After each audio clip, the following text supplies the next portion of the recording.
Bonjour à tous et bienvenue sur Cosmos. Certains auteurs sont toujours présents à mon esprit, même quand je ne parle pas d'eux. Et cela parce que pour moi, ils sont plus que de simples auteurs, écrivains ou philosophes, mais des maîtres qui m'ont permis de me structurer et qui, avec le temps, sont même devenus des amis à qui je rends visite, simplement en ouvrant leurs livres. Parmi ceux-là, il y a Montaigne, Spinoza, Nietzsche, Proust et aussi Camus. Camus, j'en avais déjà parlé à propos de sa pièce Caligula, il y a un peu plus d'un an, mais je n'avais pas encore abordé son roman, sans doute le plus célèbre, à savoir L'étranger. L'étranger est un petit roman, le premier, de l'écrivain Albert Camus, paru en 1942. Il raconte l'histoire d'un homme, Meursault, modeste employé dans une compagnie maritime à Alger, que tout semble en apparence laisser insensible. Alors, quand il apprend la mort de sa mère, au début du livre, il donne l'apparence de ne ressentir aucune tristesse particulière et d'être totalement indifférent. Il demande 2 jours de congé à son patron pour se rendre à l'enterrement et prend le bus à destination de l'asile pour personnes âgées dans la ville de Marengo, où elle a vécu ses 3 dernières années. Le directeur de l'établissement, le concierge, mais aussi les quelques amis de sa mère, qui veillent la défunte avec lui font une impression étrange. Ce n'est pas seulement la tâche assommante des formalités administratives qui pose problème, comme c'est toujours le cas dans ce genre de situation. Non. C'est surtout qu'ils lui donnent tous l'impression de le juger. Mais il se ravise rapidement, parce qu'après tout, pourquoi ces gens le jugeraient-ils? Pour avoir laissé sa mère finir ses jours dans un asile pour vieillards? Pour s'être endormi pendant la veillée et avoir fumé une cigarette avec le concierge devant le corps de sa mère? Pour avoir refusé de la voir une dernière fois avant qu'on ne scellât le cercueil? Ou encore pour ne pas pleurer? Peut-être. Et l'on pourrait, à bon droit, se dire qu'un tel personnage est pour le moins déplaisant, voire odieux. Lui-même le ressent, puisqu'il a l'impression d'être jugé. Mais la réalité, c'est que Meursault aurait de bonnes raisons à donner pour répondre à ses éventuels reproches. Mais surtout, qu'il n'a pas à se justifier. Pourquoi? Eh bien simplement parce que personne n'accepterait qu'on vienne le juger le jour de l'enterrement de sa mère. Qu'est-ce que ces gens peuvent bien savoir de sa souffrance? Est-il nécessaire de montrer quoi que ce soit à des gens qu'on ne connaît pas? Cela veut-il dire qu'on est inhumain?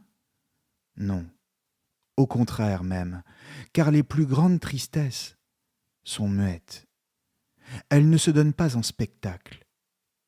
Comprenons bien donc que Meursault n'est pas insensible, même s'il ne montre rien. Et d'une certaine manière, toute la clé du roman est là. Elle est d'ores et déjà donnée par l'auteur dès le premier chapitre, afin de mieux préparer la suite des événements. Meursault est un homme qui paraît sans émotion, parce qu'il n'accepte pas de donner aux autres, c'est-à-dire la société, ce qu'ils attendent.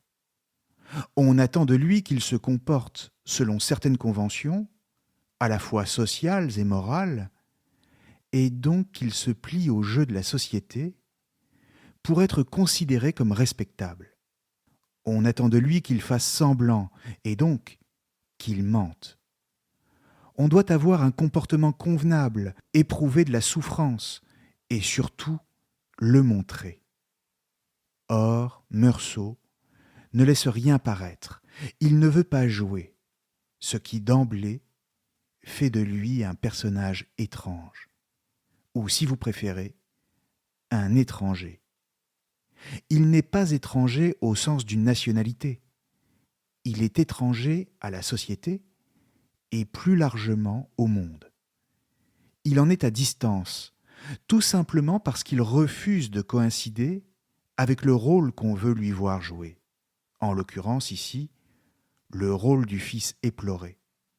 Mais surtout, il est étranger parce que toute subjectivité est hermétique. On ne peut pas pénétrer dans la conscience de l'autre pour savoir ce qu'il pense. Et donc, toute conscience apparaît comme étrangère et étrange. Or, d'une manière générale, ce qu'on éprouve subjectivement et de façon intime est toujours incommunicable aux autres. On ne peut jamais leur faire comprendre totalement ce qu'on pense et ce qu'on ressent. D'ailleurs, il faut noter ici que même Meursault n'est jamais totalement compréhensible au lecteur, tout simplement parce qu'on ne peut jamais entrer dans la conscience d'autrui. Or, tout le problème est que ce refus est pris pour une absence de sentiment. On pourrait même dire que ce refus de jouer, de mentir, est jugé comme relevant d'une forme d'inhumanité. Meursault, c'est un homme qui est jugé, c'est-à-dire réduit à quelque chose de précis et de définitif, à une essence.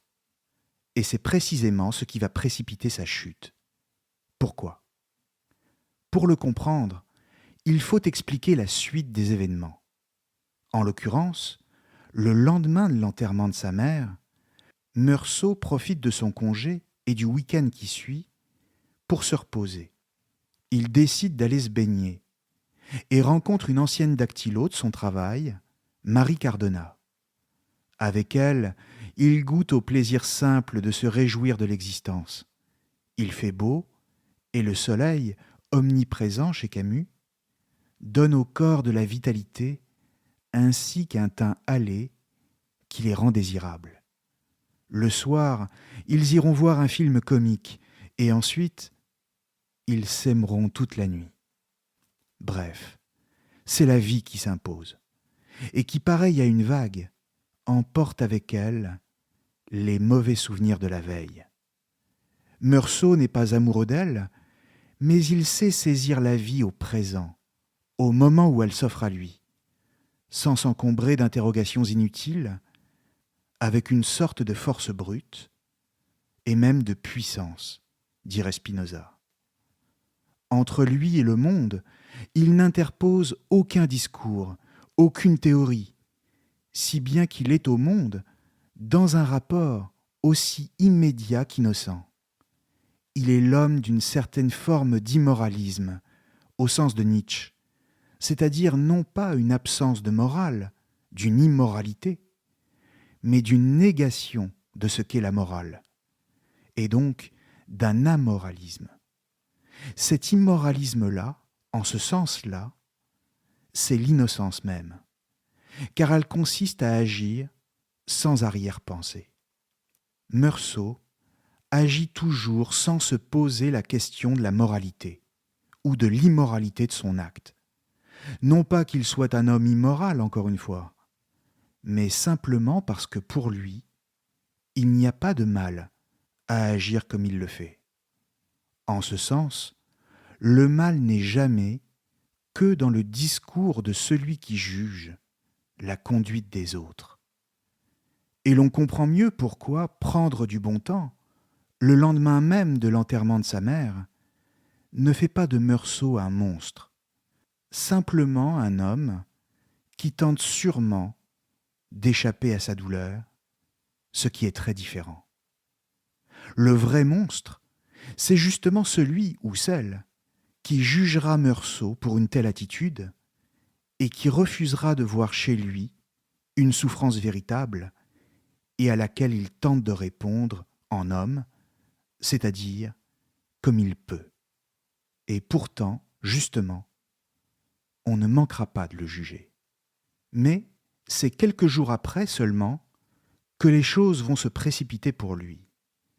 Alors qu'il se promène sur la plage avec son ami Raymond, ils sont agressés par deux hommes, qui reprochent à Raymond de battre sa femme, ce qui est vrai. Or, l'un des deux est le frère de la jeune femme, et il vient se venger au nom de sa sœur.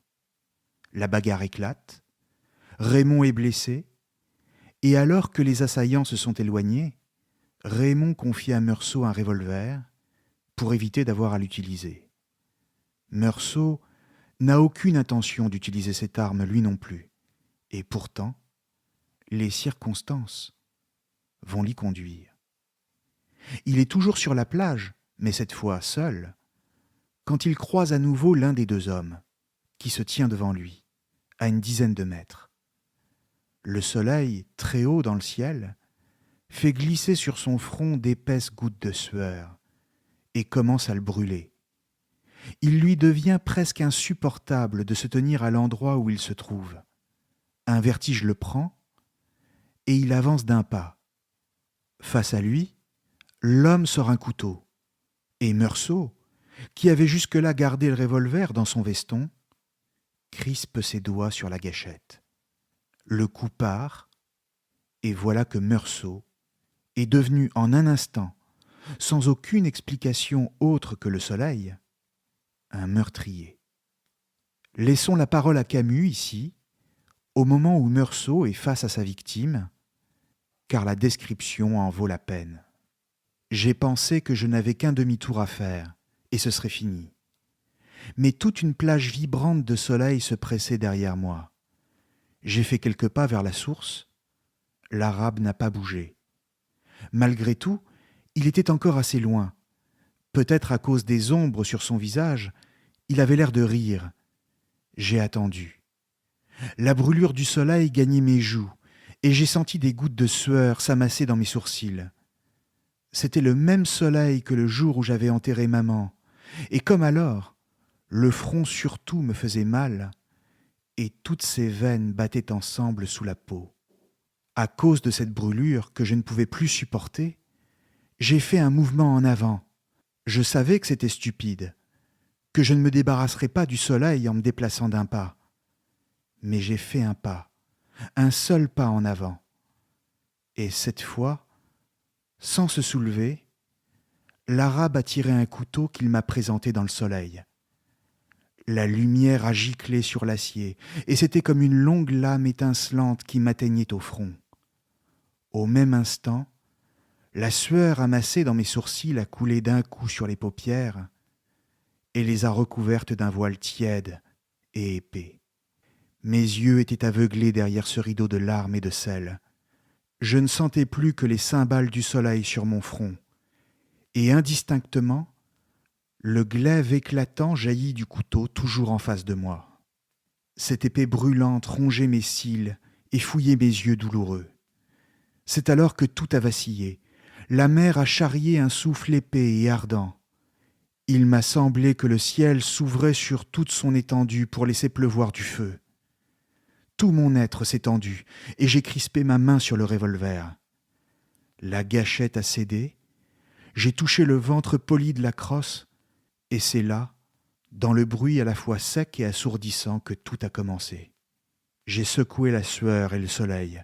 J'ai compris que j'avais détruit l'équilibre du jour, le silence exceptionnel d'une plage où j'avais été heureux. Alors, j'ai tiré encore 4 fois sur un corps inerte, où les balles s'enfonçaient sans qu'il y parût. Et c'était comme 4 coups brefs que je frappais sur la porte du malheur. Fin de citation. D'abord, comment ne pas rendre hommage à l'écriture de Camus ici ? Je ne le fais pas souvent, mais je dois noter à quel point ce texte, bien que terrible, est beau, sublime même. Il est bon parfois de redécouvrir les textes avec un œil neuf, et même une certaine candeur, pourquoi pas, pour remarquer à quel point ils sont bien écrits. Écrire est un art. Meursault est donc désormais un criminel, et même un meurtrier, c'est indéniable. Mais ce qui est intéressant ici, c'est surtout la manière dont Camus nous montre qu'on peut le devenir à la suite d'une série de hasards. Aussi improbable que cela puisse paraître, un destin, et même le destin de tout homme, peut basculer pour un rien. Car Meursault n'avait aucune raison de tuer cet homme. aucune, si ce n'est le soleil. Simplement, celui-ci ne pourra jamais être accepté en tant que mobile pour expliquer le geste, car comment expliquer à un jury qu'on a tiré sur un homme à cause du soleil, et que c'est le soleil qui explique tout? Et pourtant, si le soleil ne permet pas d'expliquer, il permet de comprendre une chose qui est fondamentale pour Camus, et qui est que les raisons pour lesquelles on agit s'inscrivent toujours sur une toile de fond d'inexplicable et d'absurde. Nous agissons toujours pour des raisons particulières et précises, mais ces choses, au nom desquelles nous agissons, sont en elles-mêmes dénuées de raison. Ou, si vous préférez, le soleil est là, présent, mais sans raison.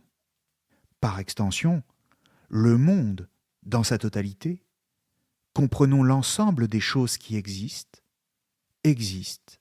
mais sans pouvoir se prévaloir d'aucune raison à leur existence.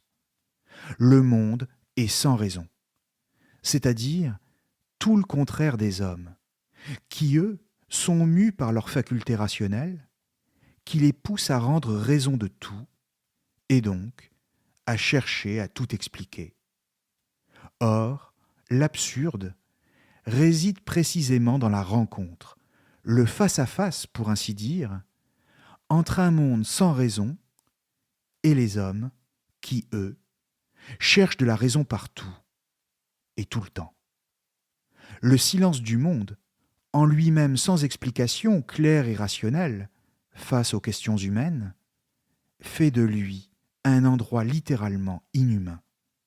Comprenons bien ici que la notion d'étrangeté, qui donne son titre au roman, est donc réversible.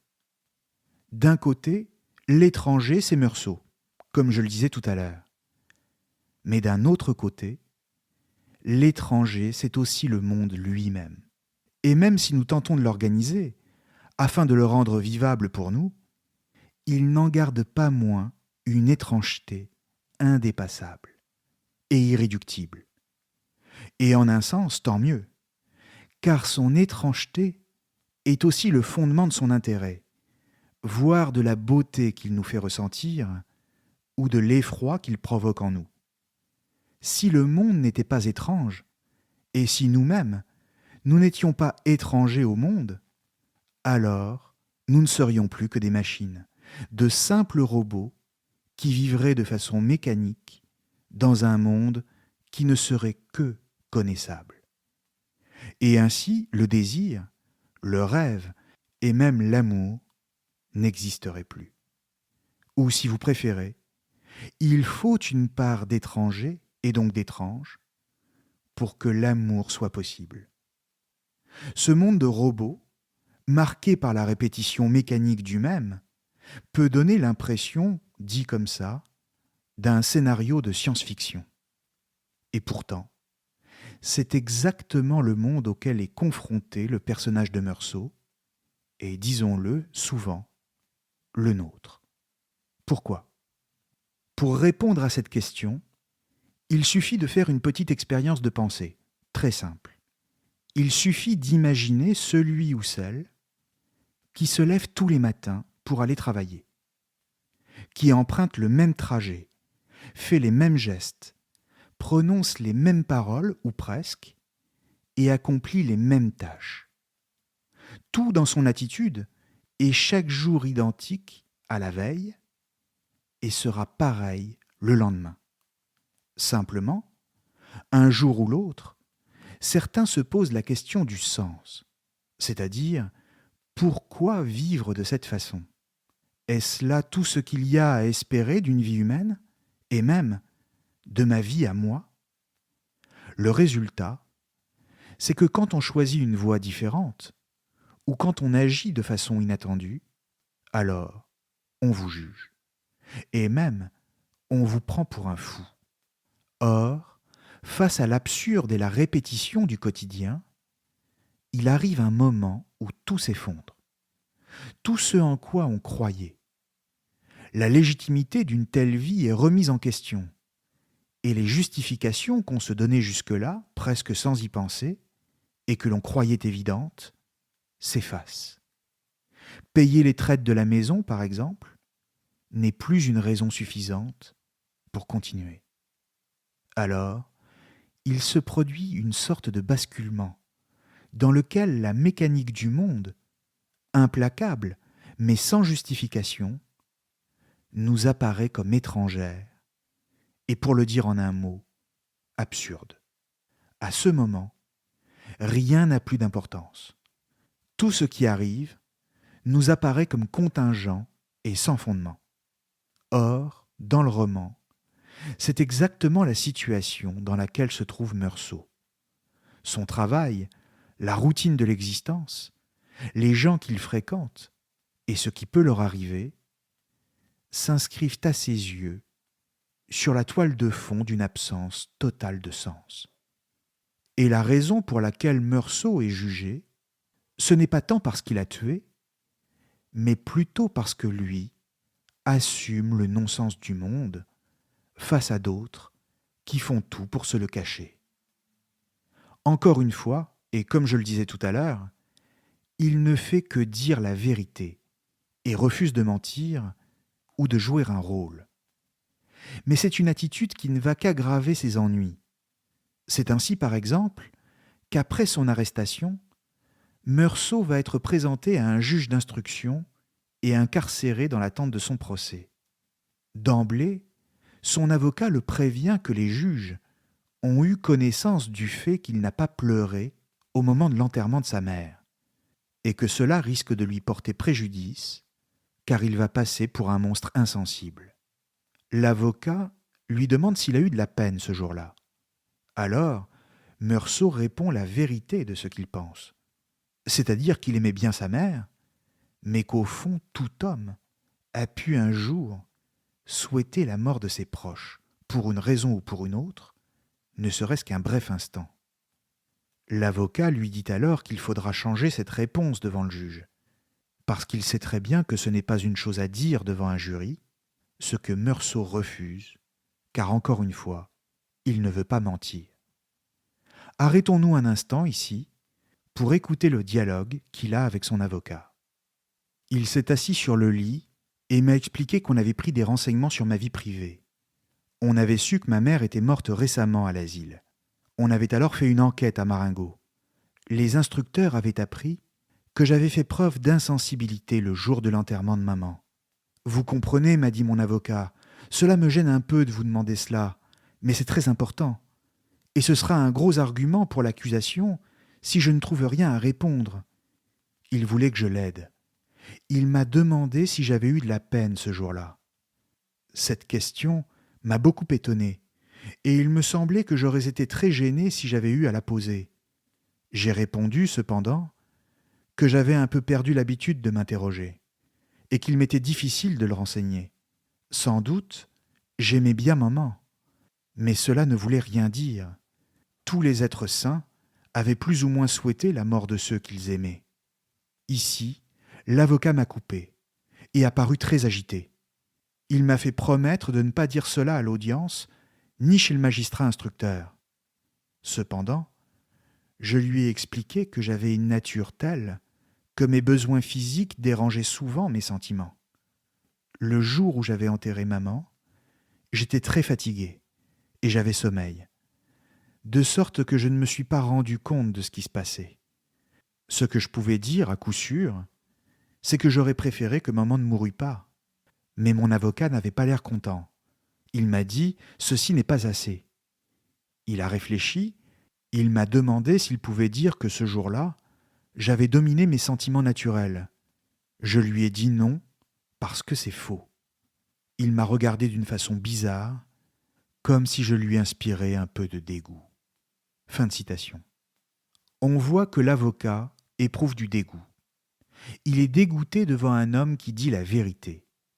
Voilà qui est étonnant, car on en vient logiquement à supposer que c'est le mensonge qui est valorisé et la vérité, ou plutôt celui qui l'affirme, qui est puni. Encore une fois, tout est dans le rôle qu'on entend lui faire jouer et qu'il rejette.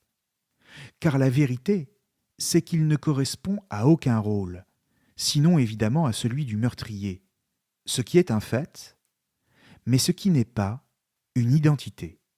Comprenons bien que pendant toute l'instruction, et ensuite pendant son procès, les juges tentent de savoir qui est Meursault. Ils ne s'intéressent pas tant au terrible crime qu'il a commis qu'à sa personne. Pour eux, la question la plus importante est de savoir qui il est, et donc de pouvoir le définir, pour ainsi dire, une fois pour toutes. Le juge d'instruction lui dit même « Ce qui m'intéresse, c'est vous ». Simplement, si Meursault est étranger au monde, il est tout autant étranger à lui-même. Il ne se pose même pas la question de savoir qui il est, car à ses yeux, cela n'a aucune importance. En réalité, si les juges s'intéressent à lui, c'est parce qu'ils aimeraient pouvoir le réduire à une essence, dire qu'il est un monstre et rien d'autre, parce que cela serait beaucoup plus commode pour le saisir et ensuite pour le juger. L'enjeu est d'importance, car pouvoir affirmer bien haut que Meursault est un monstre, c'est pour les juges non seulement se rendre la tâche de le condamner plus facile, mais c'est aussi se donner à eux-mêmes, ainsi qu'à ce qu'on appellera la bonne société, les honnêtes gens, un brevet de bonne conscience. Car nous ne sommes pas comme lui. Nous sommes du bon côté, pour ainsi dire. Ou si vous préférez, il s'agit de faire de Meursault un bouc émissaire que l'on va charger de toutes les fautes, de manière à se purifier soi-même.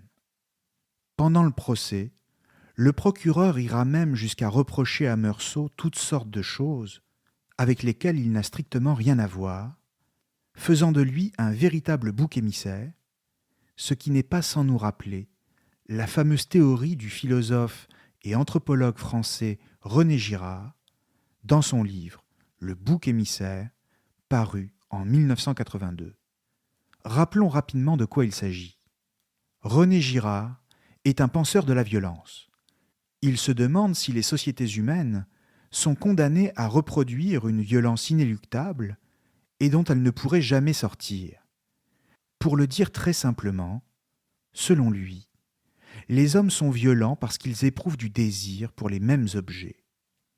Si les membres d'un même groupe désiraient chacun des objets différents, ils n'entreraient pas en concurrence, et leurs désirs pourraient coexister, les uns à côté des autres, sans jamais se croiser.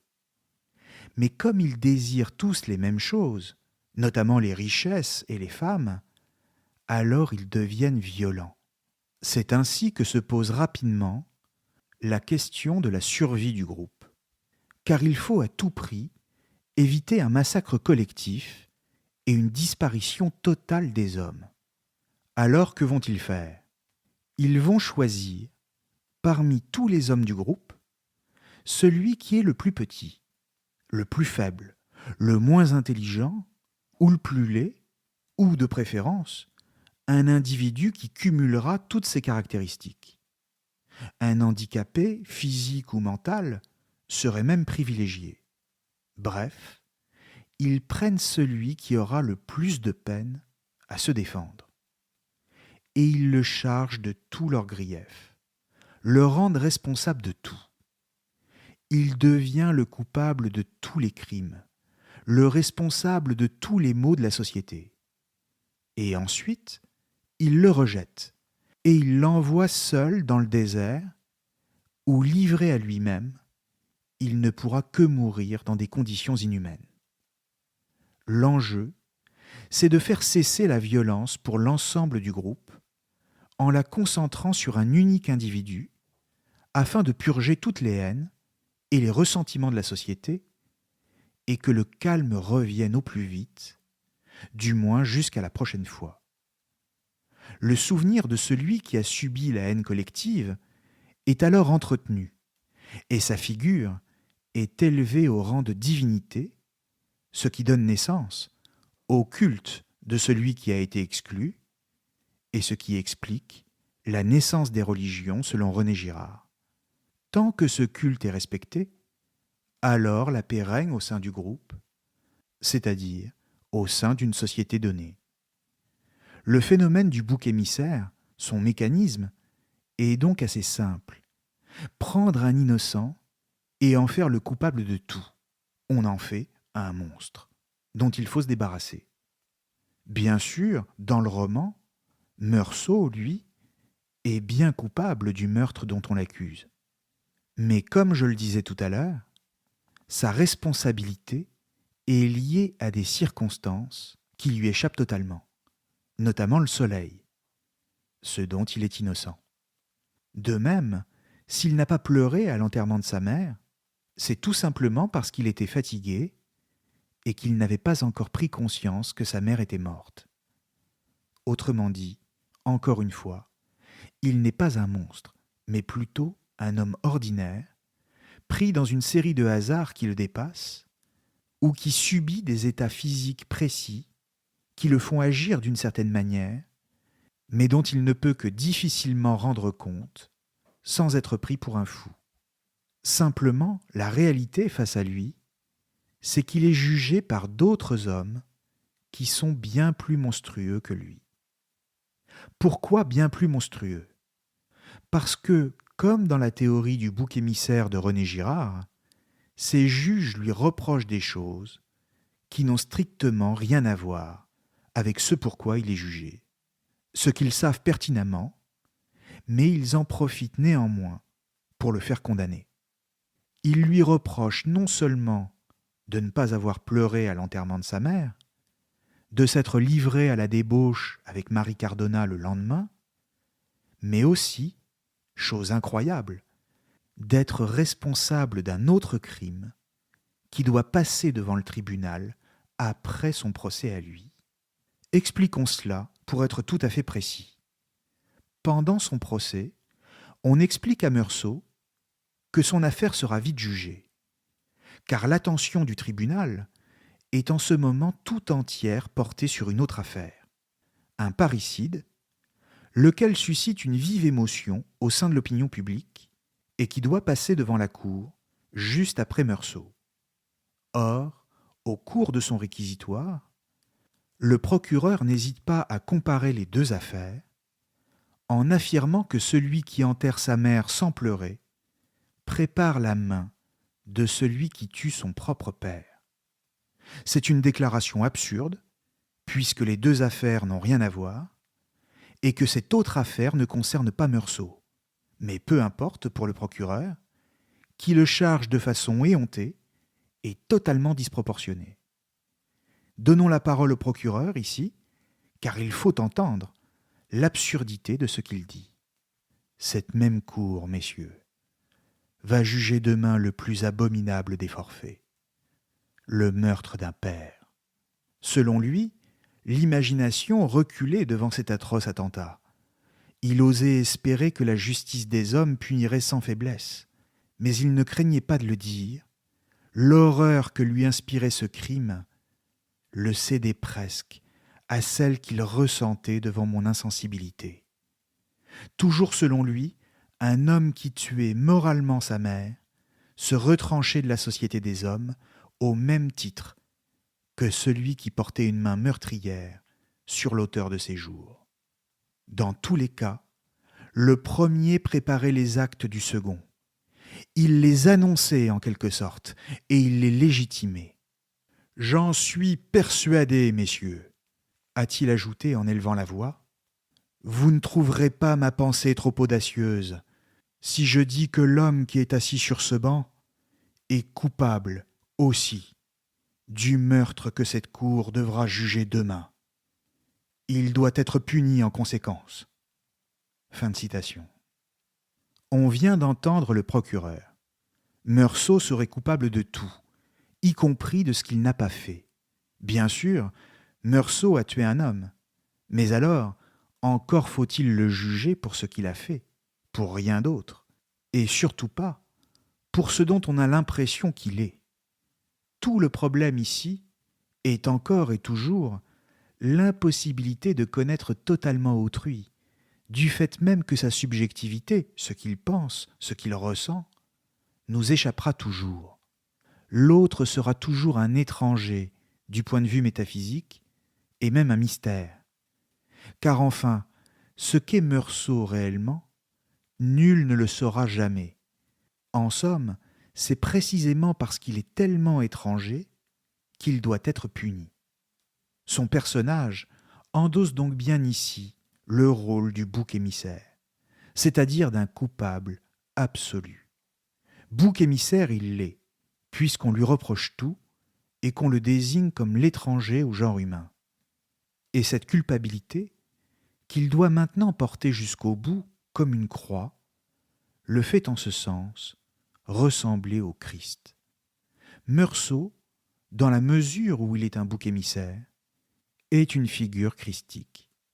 Mais c'est un Christ qui est condamné, non pas pour avoir promis le salut à tous les hommes dans le royaume de Dieu, mais justement pour avoir montré, à travers tout son parcours, qu'il n'existe pas de vérité absolue. C'est un Christ sans Dieu, en quelque sorte. C'est là l'horizon philosophique de Camus lui-même, et dont son personnage est porteur. Comprenons bien que la pensée de Camus est une pensée du corps, de la chair, de l'incarnation. C'est une philosophie du mouvement et de la sensation. Le corps est ce qui permet de sentir le monde, lequel n'est pas à comprendre en fonction de valeurs absolues et désincarnées qui lui seraient extérieures dans le ciel des idées. Il est simplement à sentir et à admirer, ici et maintenant. Il faut le saisir comme une opportunité qui ne reviendra pas et pour laquelle il ne faut pas s'encombrer d'idées fausses ou de fausses morales. La seule morale, c'est de vivre et de jouir de la vie au moment présent, comme quand il était dans les bras de Marie Cardona. La seule vérité du monde, c'est le soleil pour Camus, celui qui fait dorer la peau sur la plage et qui donne envie de vivre, ou celui qui brûle et qui conduit Meursault à commettre un crime qu'il ne pensait pas commettre. Dans les deux cas, c'est toujours le même soleil, vu sous deux angles différents. C'est toujours le même monde, la seule réalité à laquelle il faut s'en tenir, car il n'en existe aucune autre. De la même manière, plus tard, et alors qu'il est dans l'attente de son pourvoi, Meursault reçoit la visite d'un aumônier dans sa cellule. Mais il refuse de l'écouter et de perdre son temps avec Dieu, selon son expression. Il préfère se consacrer à ce qui lui reste de vie.